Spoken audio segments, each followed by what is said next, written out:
So definitely, and I hope na mananatili ito sa lahat po ng puso at saka sa isipan ninyo po. This one, Yeah, parang I'm pretty sure. Okay, Jam, may sabihin ka ba dyan? Bakit bahay? layo mo naman, bro.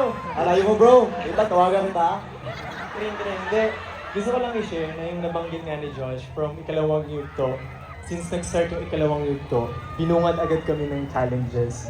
Nag-start with, nung nirelease namin yung What, nag-pandemic. And then after that, ang dami namin ginawa. Tapos, nagkaroon na naman ulit ng malaking problema. Parang yung buong journey ng ikalawang yugto talagang puro challenges. But despite those challenges, binibiyayaan pa rin kami ng opportunities. Nag-viral si Mapa, nag-viral si Gento, andyan kayo, patuloy na dumadami. So yung journey na to talagang something that we can never forget, and sana sa inyo rin, hindi nyo kami makakalimutan.